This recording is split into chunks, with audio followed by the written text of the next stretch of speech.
We're getting down to the nitty-gritty stage of the competition where a win is a place in the round of 32. Emar Edwards backing the screen had already secured the first game at 21-9 over Raheem Nurse, and this is into the second. Edwards, who made it to last year's quarterfinals, is not coming out to play this year. He looks so much better, and watch as he makes Nurse work the court to keep the ball in play, some serious power behind the returns before driving it nicely down left court. Nurse did not see that coming. Nurse, the younger brother of last year's runner-up Shaquem, had shining moments too. This was too hot to handle for Edwards. But class is class. Watch a return from Edwards. Oh, no, that was a shot. And the crowd loved it. But Nurse staged a late comeback that saw Edwards stuck at match point for quite a bit. Nurse turned on the heat and Edwards seemed to be holding his own. But the return is long as Nurse went from down by 12 to claw back by 4 more points. Edwards started to lose his rhythm and the errors proved costly.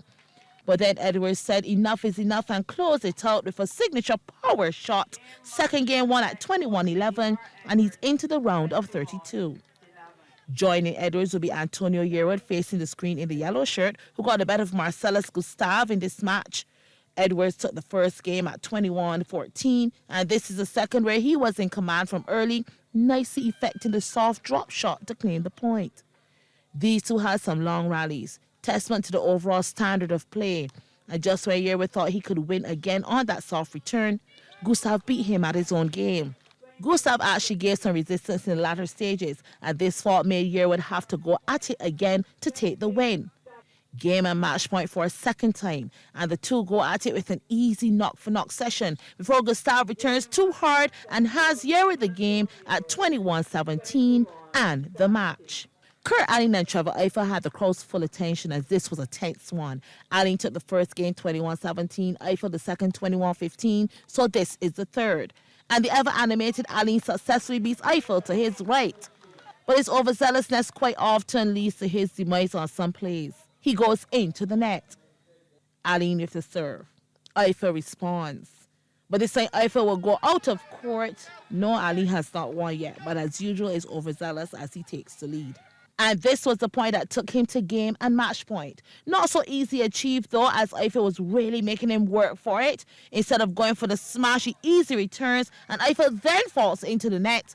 Alen smelling victory. So here we go. Alen with the serve and the exchanges look good. But then Eiffel puts a bit too much power on the return. That's it. Alen takes the final game at 21-18 and immediately erupts into celebration mode.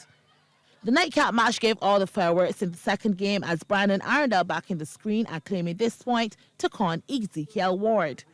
Ward with the serve had lost the first game at 21-18 and seemed to be falling behind here too. Arendelle with a good recovery. But talk about keeping up the play as Ward was able to fight back and pull the game level at 20. And with that fall from Arendelle was up 21-20. This one will go the extra mile. This play started with the score locked again at 22-all. And then Arendelle goes into the net and Ward is back in charge. But this is where it will be decided. Arendelle now up 24-13. The point game and the match will be his. The seesaw battle hanging in the balance. And then Ward falls. Great game by both men, but Arendelle prevails at 25-23. The round of 32 is firming up nicely.